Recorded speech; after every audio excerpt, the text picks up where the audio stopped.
263 days living in what the government like to call temporary accommodation. 263 days is not temporary. There is no end in sight to this nightmare. There is nothing being done today to house the 1,600 children in emergency accommodation. The psychological effects that this situation is having on our children is damning. Our children are embarrassed. Our children are upset, tired and nervous. Our children have changed overnight. This government's failure to act and house us has taken our children's childhood away from them.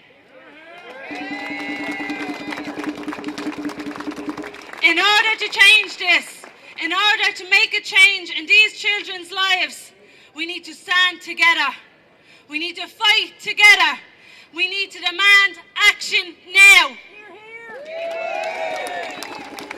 I keep hearing about these modular homes, and I'd like to just point out to every single one of you that are here, I'm 100% against modular homes. They are not the answer.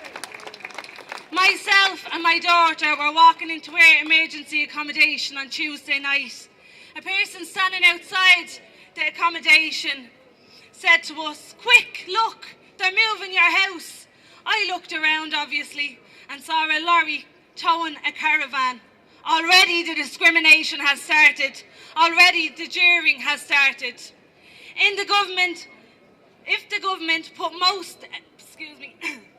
the government put our most vulnerable people in society into these prefabs, let me tell you, it's the children that will suffer the most. It will be the children that are taunted every day. It will be the children that will be jeered every day. It will be the children's confidence that suffers because the government's quick fix approach to this housing crisis. We as a society will be left with children that have no self-confidence, no drive. They will blame themselves and will not feel like they are equal to other children.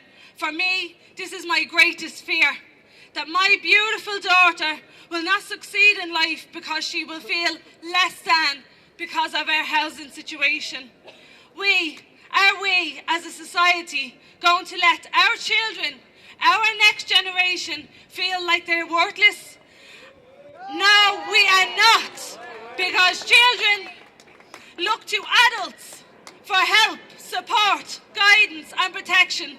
So each one of us should stand up for them and let them see that society, each one of you, care about their well-being. Believe it or not, each one of you are affected by the housing crisis. Whether it be that your grown children have come back to live with you because of the extortionate rents, or maybe your children and grandchildren have moved back into your home to prevent them becoming homeless. Some of you have had your children emigrate because of the lack of jobs and affordable rent, so they have left the country. Now you have a long distance relationship with them, but all of you are paying for our, including my, emergency accommodation. It is your taxes that pay for this farcical solution. You are housing 1,600 children tonight. It's your money paying for this. Stand together. Demand that your taxes are used to build social houses. Demand that your taxes are used to open up the boarded up properties. Stand together, stay strong, and be proud of what you have done and continue to do.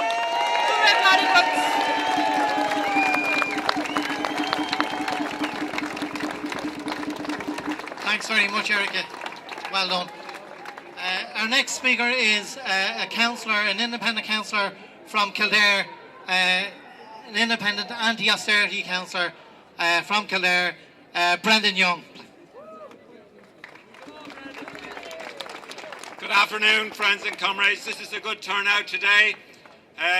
It demonstrates our implacable hostility to these water charges, a flat charge that bears much more heavily on ordinary working people, on people on low incomes than the rich. And we're completely opposed to those and here to commit ourselves to continue this boycott.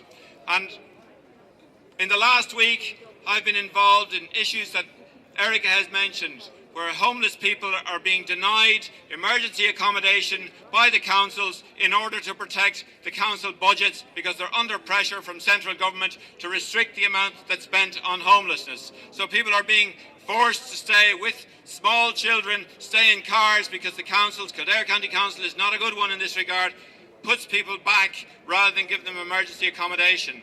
But the issue is the same as the issue that we're here about today. The water charge is a bank bailout charge. That's what it's about. Absolutely. We reject such charges and we reject the bank bailout. It's not our debt. We shouldn't pay it. It should be repudiated. Now, there are 7 Labour TDs hanging around here today. There are more TDs in there and around here who campaigned and fought the water charge. And the reason that there are so few Labour TDs is that they were destroyed for protecting the rich and supporting the likes of the water charge. Labour must never be again allowed to claim to speak in the name of ordinary working people.